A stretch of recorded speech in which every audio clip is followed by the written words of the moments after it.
Hello everyone, this is going to be a tutorial about how to make a wobbly animation such as this one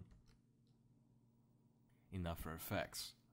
Let's go ahead and open up a new comp. Call it whatever you like. I'm going to make the background color a light blue. Just like that. Now let's go ahead and grab the rectangle tool. Make a nice square. You want to make it about this big. I'm gonna center it manually. You could do it with the align tool, but I'm not gonna do that. Next up, we're gonna go into Effect, Distort, and CC Bend It. Now, we're gonna click on this and place it at the center of the bottom of the square.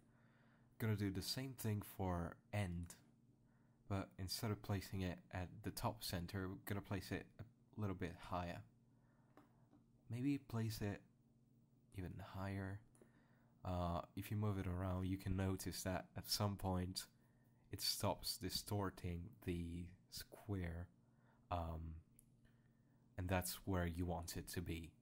Now, if you start to play around with the bend parameter, you can see that it's doing kind of the same thing as I've shown earlier, but and you probably could do the animation as I did it with keyframes.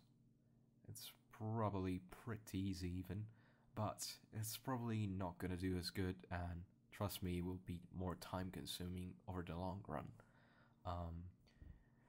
So what we're going to do is go into Effect, Expression Control, Slider Control, and we're going to select it and duplicate it.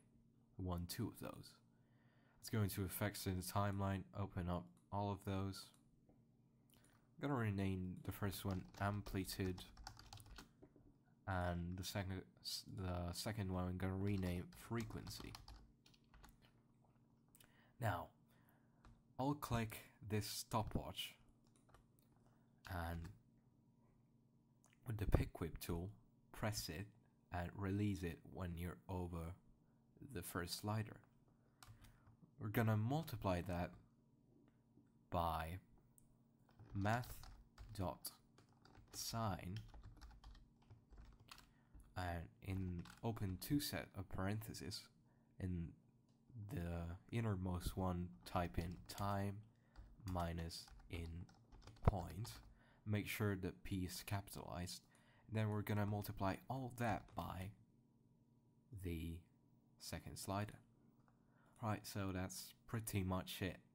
Now, as we put the value of frequency to around 10 and amplitude to about 70, basically amplitude is how much you want, how big, how far you want your bend to go. You can see that if I make it higher, it will go further in the bend, but I'm gonna make it about 75. I guess it's alright. While frequency, the higher the frequency is, the faster the wobbling will be. So if I put it at 10, it's about this fast. If I put it at 20, it's double that.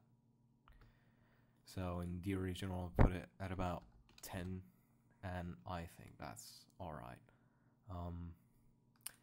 So in the video, you can see how, let's go back to the original, you can see how it starts off with a fast frequency, well, and then it slows down. So basically how you want to make that is you want to animate the amplitude and go ahead in timeline and type in 0. Now, in order to make it even nicer, we could select the effect, go into the graph editor, bring the second keyframe velocity down to 0, and take this, drag it all the way to 100, and take the first keyframe and drag this thing all the way to 0, and this is the effect. So you can modify it, you can mess around with it, make it faster, animate even the frequency. I'm not gonna do that. This is the very basics. You can play around with it though. And that looks pretty nice actually. Alright, thank you for watching. This is it. Remember to leave a like if you like this video. Bye.